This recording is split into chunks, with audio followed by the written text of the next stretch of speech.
ሻሎም ንዓኹም ህዝቢ ኣምላኽ ካብ እግዚአብሔር ኣቦና ካብ ጎይታና ኢየሱስ ክርስቶስ ጸጋን ሰላምን ምስ ኩላትኩም ይኹን። ሎማዓንቲ ድማ ብሓድሽ ትምህርቲና ክንጅምር እቲ ንጅምሮ ትምህርቲ ድማ ጸጋ ዝብል እዩ። እንታይ እዩ ጸጋ? ክብረና ኣምላኽ ይኹን። ጸጋ እንታይ ምዃኑ ካብዛ ሰዓት እዚኣ ጀሚርና ክንፈልጥ ኢና ማለት እዩ። ናይ እግዚአብሔር ጸጋ እንታይ እዩ? ምክንያቱ ናይ እግዚአብሔር ጸጋ ብዝፈለጥካሉ መንገዲ ኣብ ህይወትካ ዝስራሕን ዝዕየይን ነገር ኣሎ። ግናኸ ቁኑዕ ዝኾነ ናይ ጸጋ ረድኤት ክትሕዝ ኣለካ። እንታይ እዩ ጸጋ? ክብረና ኣምላኽ ይኹን። ሕጂ ጸጋ እንታይ እዩ? ጸጋኸ መን እዩ? ይፈላለዩ ሽብሩኻት ጸጋ እንታይ እዩ? ጸጋኸ መን እዩ? ክልተ ነንበይኑ መንገዲ እዩ። መን እዩ ክንብል ከለና መንነት ኢና ንሓትት ዘለና። እንታይ እዩ ንብል ዘለና ድማ እንታይነት ኢና ንሓትት ዘለና። ክብረና ኣምላኽ ይኹን። ስለዚ ጸጋ መን እዩ ኢሉ ንዝሕተት ሕቶ ጸጋ ባዕሉ ጎይታና ኢየሱስ ክርስቶስ እዩ። ከምኡ ኢሉ ይስመ። ጸጋ ኣምላኽ መን እዩ ክንብል ከለና ሓደ ካብ ኣካል ስላሴ ኮይኑ ንሱ ድማ እቲ ወዲ ተባሂሉ ዝተሰመየ ኢየሱስ ክርስቶስ ማለት እዩ። ክብረና ኣምላኽ ይኹን። ጸጋኸ እንታይ እዩ ንዝብል ሕቶ ጸጋ ናይ እግዚአብሔር ጽባቕን ብሉጽነትን ኣብ ህይወት ናይ ሓደ ሰብ ከዓይን ክንጸባረቕን እንከሎ እዩ። ሽብሩኻ እንደገና ክደግመ ጸጋ እንታይ ንዝብል ጸጋ ናይ እግዚአብሔር ጽባቕን ብሉጽነትን ኣብ ህይወት ናይ ሓደ ሰብ ከዓይን ክንጸባረቕን እንከሎ እዩ። ክብረና ኣምላኽ ይኹን። ስለዚ ጸጋ ኢየሱስ ክርስቶስ ምዃኑ ርኢና ኣለና። መን ምዃኑ ማለት እዩ ኢየሱስ ኢልና ኣለና። ጸጋ እንታይ ምዃኑ ድማ ናይ እግዚአብሔር እንታይ ኢልና ናይ እግዚአብሔር ጽባቕን ብሉጽነትን ኣብ ሓደ ህይወት ወዲ ሰብ ከዓይን ክንጸባረቕን እንከሎ እዩ። ክብረና ኣምላኽ ይኹን። ሕጂ ሓደ ነገር ክትሕዙ ይደሊ ኣለኹ ብሩኻት። ክብረና ኣምላኽ ይኹን። ጸጋ መን ኢልናዮ? ኢየሱስ ክርስቶስ እዩ። መን እዩ ንዝብል ጸጋ እንታይ እዩ ንዝብል ድማ ጽባቐ ወይ ድማ ባህሪ ናይ እግዚአብሔር ክብረና ኣምላኽ ይኹን። ወይ ድማ ሓይሊ እግዚአብሔር ጎይታ ዝተመስገነ ይኹን። ኦኬ። ስለዚ ንምንታይ እዚ ፈላሊና ክንሪኦ ኣገዳሲ እዩ። ክብረና ኣምላኽ ይኹን። ምክንያቱ ኣገዳሲ ፖይንት ስለ ድዛረብ ዳሓረ ብፍላይ ኣብቲ መወዳእታ ብሩኻት ኣገዳሲ ክብረና ኣምላኽ ይኹን። ብዙሕ ነገር ሰብ ሒዝናየ ንኸይድ ዘለና ኢቭን ወላ ንዓይ ኣብ ሓደ ግዜ ከምኡ ይረዳእነ ነይሩ። ናይ እግዚአብሔር ጸጋ ማለት ከምቲ ብዙሕ ሰብ ዝብሎ ከምኡ ኮይኑ ይረዳእነ ነይሩ። ዳሕራይ ግን ሞር ባይብል ስታዲ ክገብር ምስ ጀመርኩ ለካስ ናይ እግዚአብሔር ጸጋ እንታይ ምዃኑን ኣበናይ ዘመን ድማ ኣለኹ። ክብረና ኣምላኽ ይኹን። ክፈልጥ ጀሚረ ኣእሙረይ ክነቅሕ ጀሚሩ። ክብረና ኣምላኽ ይኹን። ምክንያቱ መንፈስ ቅዱስ ብርሃን ክበካ ከሎ ነቲ ቃል ንኽትርድኦ እዩ። ክብረና ኣምላኽ ይኹን። ስለዚ እዚ ጸጋ ኣምላኽ ዝብል ከምቲ ኩሉ ግዜ ንብሎ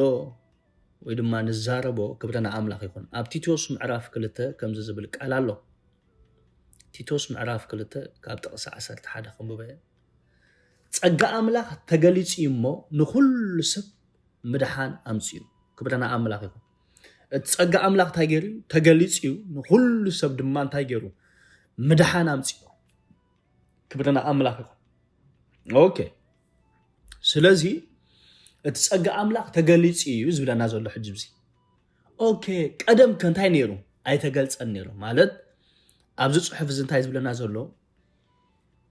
ሬማ ኮይኑ ብለና ኣሎ። ዝተገልጸ ዝድህሰስ ዝጭበጥ ኮይኑ ማለት እዩ። ክብረና ኣምላኽ ይኹን። ከምቲ ኣብ ዮሃንስ ከድና ኩሉ ሰዕ ከነንብቦ ዘለና ጽሑፍ ኣለዉ። ኣገዳሲ ፖይንት ተዛሪቡሎ ወንጌል ዮሃንስ ምዕራፍ 1 ጥቕሲ 17 ጀሚረ ክንብበ ሕጊ ብሙሴ ተዋህበ እሞ ጸጋን ሓቅን ግና ብክርስቶስ ኢየሱስ መፀ እምበኣር ንሕና ኩላትና ካብ መልኣቱ ጸጋ ብልዕሊ ጸጋ ተቐበልና። ሓደ ኮነ ኣምላኽ ዝረኣየ የልቦን እቲ ኣብ ሕእፉ ኣቦኡ ዘሎ ሓደ ወዱ ንሱ እንታይ ገይርዎ ብለና ኣሎ? ኣግሃዶ። ሕጂ እቲ ኣግሃዶ ትብል ተገሊጹ ማለት እዩ። ክብረና ኣምላኽ ይኹን ተገሊጹ እቲ ቀደም ብሕቡእ ዝሰርሕ ዝነበረ ሕጂ ግን ተገሊጹ ጎይታ ይባረክ ኦኬ ስለዚ ናይ እግዚአብሔር ጸጋ ኣብ ሓድሽ ክዳን ኣይኮነን ማለት ጀሚሩ ራይ ፈላልዩ ሕጂ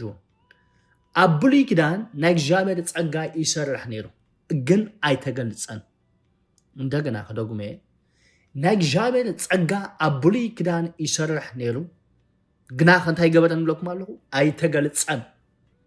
ክብረና ኣምላኽ ይኹን ኣብ ሓድሽ ክዳን እዩ ተገሊጹ ዝብለና ዘሎ ክብረና ኣምላኽ ይኹን እንታይ ገይሩ ተገሊጹ ኢየሱስ ክርስቶስ ተገሊጹ ኢሉ ኦኬ ስለዚ ለካስ እቲ ጸጋ ሓጂ ተገሊጹ ነይሩ ማለት እዩ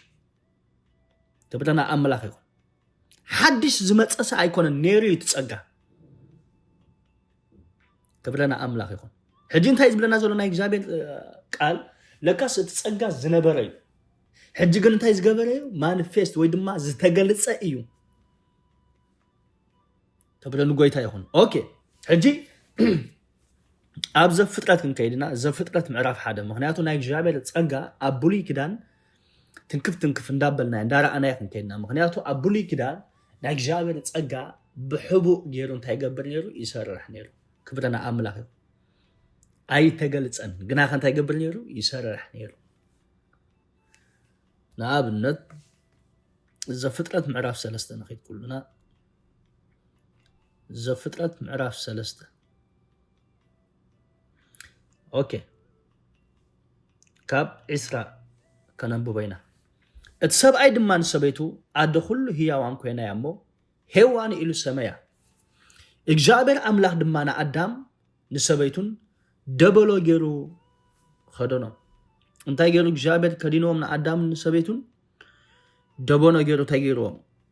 ከዲኖም ክብረና ኣምላኽ ይኹን ሶ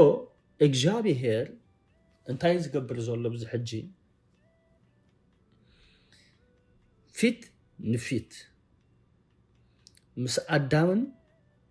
ምስ ሄዋንን ተዛሪቡ ኣብቲ ናይ መርገም ክብረና ኣምላኽ ይኹን ይረግሞም ነይሩ እግዚአብሔር ድሓር ኣብ ጥቅሲ 20 ግን እንታይ ገይሩ ደበሎ ገይሩ ኸደኖም ሕጂ እታ ደበሎ ገይሩ ኸደኖም ክንሕዛ ዘለና ቃል ኦኬ በጊዕ ይሓሪዱ ማለት በጊዕ ዝሞተ ስሎ ዝተሰውአ በጊዕ ኣሎ እቲ በጊዕ ኸ መን ይሰዊእዎ ክብረና ኣምላኽ ይኹን እቲ በጊዕ ሲ መን ይሰዊእዎ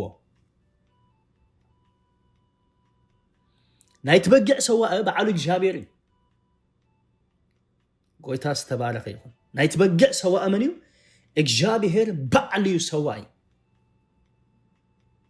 ስለዚ እንታይ ዝገብር ዘሎ እግዚአብሔር ሲምቦሊክ ብዝኾነ መንገዲ ትንቢት ይዝህብ ዘሎ ክብረና ኣምላኽ ይኹን ምክንያቱ ኣብ ኢሳያስ ምዕራፍ 53 ትንቢት ኢሳያስ ምዕራፍ 53 ከም ዝብለና ትንቢት ኢሳያስ መጽሓፍ ቅዱስኩም ተገንፂልኩም ጽቡቕ እዩ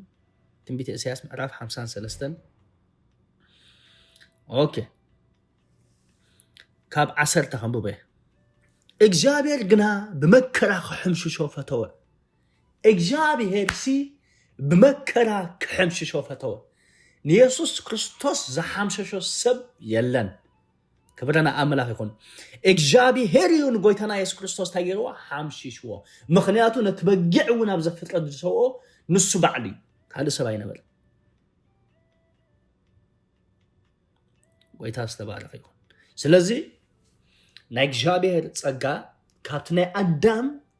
ቦታ ይጀሚሩ ክብረና ኣምላኽ ይኹን ምክንያቱ እቲ ቃል ከድና እንተንቢብናዮ እውን እግዚአብሔር ንኣዳም ተዛረቦ ዝብል ፅሑፍ ኣይንረኽብን ኢና መንደኣ እንተይልና ናይ እግዚአብሔር ቃል ድማ ናብ ኣዳም መፀ ዝብለና ክብረና ኣምላኽ ይኹን ንሱ እዩ ምስኡ ዝዛረብ ነይሩ ምስ ኣዳም ፕራይዝ ጋድ ምስ ኣዳም ዝዛረብ ዝነበረ እቲ ሓደ ኣካል ናይ ስላሴ ዝኾነ ኢየሱስ ክርስቶስ ዝዛረብ ነይሩ ክብረና ኣምላኽ ይኹን ስለዚ እግዚአብሔር ብናቱ ብገዛ ርእሱ ሲ እንታይ ገይሩ ትንቢት ናይ መጀመርታ ነቢ ባዕሉ እግዚአብሔር ማንም ነቢ የለን ባዕሉ ስለዚ ናይ እግዚአብሔር ቃል ንሪኦ ኣለና ኣዳም ብትንቢታዊ ዝኾነ መንገዲ كميلو خمسة دحنو كميلو دما نتناتو زرق خمس بجو سيمبوليك زخونه منقدي هيبو مالتي كبرنا أملاك يكون أوكي أبزب فترات كن كيدنا حجي نايك جابي هير تسقى كميلو نبرهامون كمستقل تسألو أبزب فترات معراف عسر تقلت تقص حادان كلتان كان ببينا تقص حادان كلتان كم زبلنا إجابة دما نابرهام بلو كاب مدرخان كاب أزمات كان كاب ندابو خان أنا نابزر إيه كام دراب بالكان تايقبر وصع كبرنا أملاك يكون سلازي إجابة قويتا سراويت نبرهام تايبلو له أنا نابزر إيه كام درن تايقبر وصع إيش سلازي إذا أنا زرعي كمدرة بالزلا من مخانة مدرة تخنرينا خبرنا أملاك جابي هير نبرهام كوريو زدالي نيسوس كريستوس دا أمبر نحادة سقلكا جغرافيكال زخونا مدرة ويد ما إسرائيل كريئي يكون كبرنا أملاك يكون نسو كال بوينتي جابي تدل زلو كان حجي نبرهام نودو خريئي كفرنا نقويتا يكون سيمبوليك زخونا منقدي بروخا زيقلا تسألهم زلو إيشي كم زبلنا دحرز نقر خاء كونا أملاخنا أبراهام مكرو بلون أبراهام نسوخا النخو بدا زي فترة إسلام كلتن كاب حادة يزنبب زلو تقصفل تبتيح لهم انبقاد أن تفتوا حدا ودخا يسحق وصدمو نام مدر موريا خيد أو أدما أب حدا خب أنا زنقرك أخران نزحار المسواتي سوا أيو بلا نصبحت دما أبراهام أنجيو تنسى أدقص عينو كلتا جزاءات وسيدون يسحق مسوا وسدو نزحار المسوات زخون عنج اتفلت تنسيو دما نابتا أملاخ زنقور بوتا خده أبراهام أبسال سيت معالتي أعنتون أنك عارينو نتابوتا برحو رأيا كندي معالت أبراهام تنكسا قيسو سلست معالتي كبرنا أملاخ يخون أوكي همزب لنا أبراهام دما نجزاءاتو مس زاد جزيا أبز تصنحو أنا إزود دنجنا نبتي كدنا خنسجد إنا نباخاتكم دما نملس بلو أبراهام دما نزحر المسوات زخون عنج اتوسيدو نودي يسحق أسكمو راي عنج اتن منا سكمو نيسحق ودي سكمو أبراهام بعلي تسكمو كبرنا أملاك يكون يسوس كريستوس دما نابقرانيو كخيد كله انتهي تسكمو خيدو مسكال ويد ما عنج اتي تسكمو خيدو كبرنا أملاك يكون نبرهام دمان تايلو تتفوتو ودخا يوحنا 3:16 تبلنا أملاك بتحدا ود زأمنه نايزل عالم هيوت ما أنت خلك كبسي نايزل عالم هيوت ما أنت خلك كبسي خيط أفس بجع سازب كسا كندزي نعالم تاي جبرة أفكار عملنا نمن تاين تلنا نودو حدا تزفكرو جابر مني نودو يسوع كريستوس سلازم تناي أبراهام نقول لنا أبراهام شو عنده أولنا حاون كارانا بإيدو وسده كلتي دما بحاده خدو أوكي تقصر بعته يسحق نبو أبراهام أبوي إلو تزاربو نسخا أنه ودي بلا نسدما حاول عنجتن أنه إذن زحار المسوات زخون بقعد أبي ألو بلا أبراهام كأودي إذن زحار المسوات زخون بقع أملاك نرؤسون تاي قبريو يحلي إيو بلا كلتي دما بحاده خدو نابتا أملاك زنقور بوتا مصو أبراهام دما أبقى مسهو إسرح عنجتخا تصفلو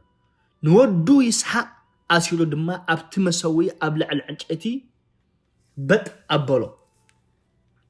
أبراهام دما نودو نزحار إدو زرقحو كارا وسده خارد مالتي ملأخ جابر كاب سماي تصويعو أبراهام بلو نسون إنه ولا حجي زيا ملأخ جابر إلو زلو كومو عينت كالات تتأكملو زلو كومو عين السيامة تتأكملو اللومبر من مخانوخ نرينا ملأخ جابر يكون بعالو جابري كومو عينت السيامة جن هيولو نرأيو نسدما نزا حدا ودخا كو كاب زي كلا أكانس نإجابر كم تفرح حجي فليت أعلخو أمو إدكا أبز ودي عيت زرقح قلون عيت بورو بلا أبراهام دما عينو قحب بلا نهو خا أب دحريو قرنو بحرك تتحزه دعل رأي كبرنا أملاك يكون أبراهام دما خيدنا تدعل وسيدو أب كندو ود الزحار مسواتي سوا حجر أيو بلوخا كبرنا أملاك يكون حجر أيو نتدعل رخيبو كبرنا أملاك يكون يوحنس معرف شو أنت أبتقص 50 شدشون كنا ترينا أبوكم أبراهام معالتي كرئي هارر بله رأيا متحقصو نزبل إذا تقصزيو كبرنا أملاك يكون إتا رأيا معالتي رأيا تبل my incarnation is بلوبتنا English Amplified Virgin Bible تلوكم my incarnation سقاق لبس كل خوسي أبوكم أبراهام سري إني لهم مخنياتو كلهم أبوتاتنا نقويتنا يسو كريستوس كرئيو خلوه كم بقى عمري أمو بلي كدان كبرنا أملاك يكون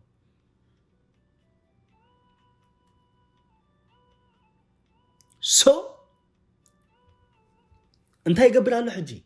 نتبقع عمسيو أب كندو ودو تاقيرو سويو كبرنا أملاك يكون أبي سوا الله يتباهيلو أب كرن موريا كبرنا أملاك يكون حج قويتنا يسو كريستوس أبي تسوي مسيلكم بروخا أوشت بيت مقدس تسوي أب برخا يزبل سب أوشت بيت مقدس تسوي أوشت بيت مقدس كم تسوي كريئكم يا كبرنا أملاك يكون انتهي بلوكم علىكم أوشت بيت مقدس تايجيرو تسويو نمنتاي نزبل حتو مخنياتو خال أي زينا نخيد تكرن موريا تباهيلو زولو انتهي مخانو هريئكم قال أي زينا معرف سلسة تقص حدا خيرنا تلقينا خمس بلنا سولمون دما أب يرساليم أب كرن موريا أب تاج جابر نبو داويد ترأيلو داويد كا أداليو زمدبا بوتا أب عودي أرونا أتي بساوي بيت إجابة كسرح جمرة كبرنا أملاك يكون أبي أموريا ودا أملاك يبارك أبراهام دم أبي سوي نتجنشل أموريا كبرنا أملاك يكون مخنياتو جنشل أبدا جاي حردني أو أبتوش بيت مقدس زحرت قويت هاستبارك يكون لكنا دك إسرائيل أبزت ساعات كنا نبوبا معرف سلسته إجابيهر وص مسبلو من قد خندي معاتي لهم من قد سلسته معاتي توقع عايزنا نجابير كنسوا قالينا بلوة يعتبل كبرنا أمن الله يكون سيمبوليك زخونا من قد يزوم زلو سلسته معاتي يسوس تنسى قالي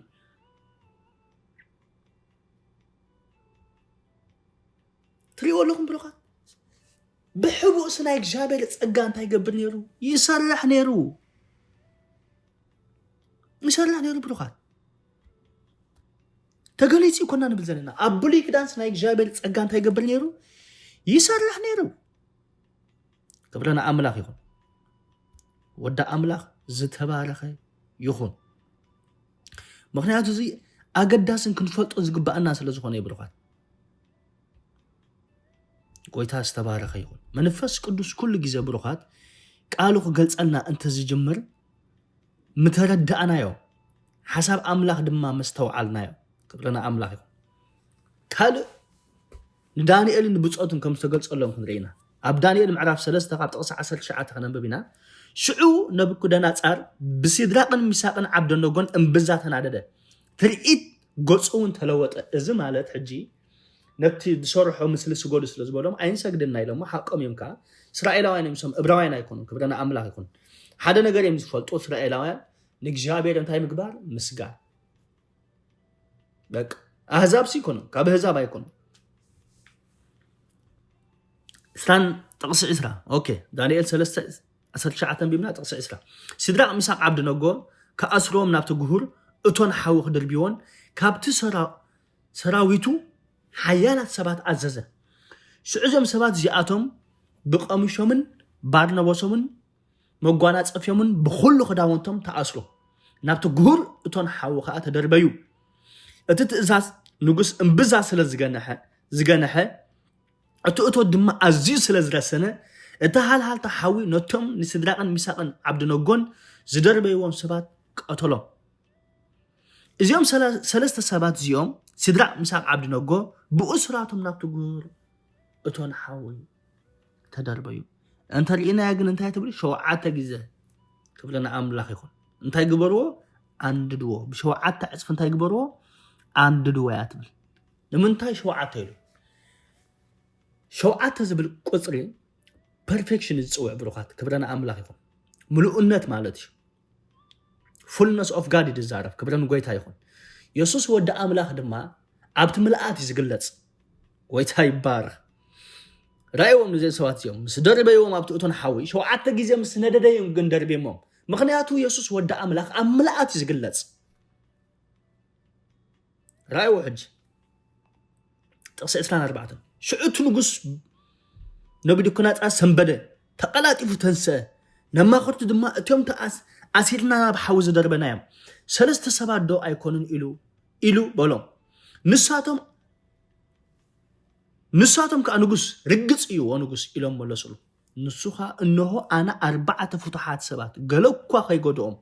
ኣብ ማእከል ሓዊ ክመላለሱ እርኢ ኣለኹም ትርኢት እቲ ሓደ ራብዓይ ወዲ ኣምላኽ ይመስል ኢሉ እውን መለሰ Thank you Lord Jesus ክብረና ኣምላኽ ይኹን ባዕሉ ጎይታና ኢየሱስ ክርስቶስ ታገሩ ተገሊጽ ቦታቲ ትሪኦ ኣለኹም ብሩኻት ኣዳም እቲ ቃል እንዳተገልጸ ይዝኸይ ክብረን ጎይታ ይኹን ስለዚ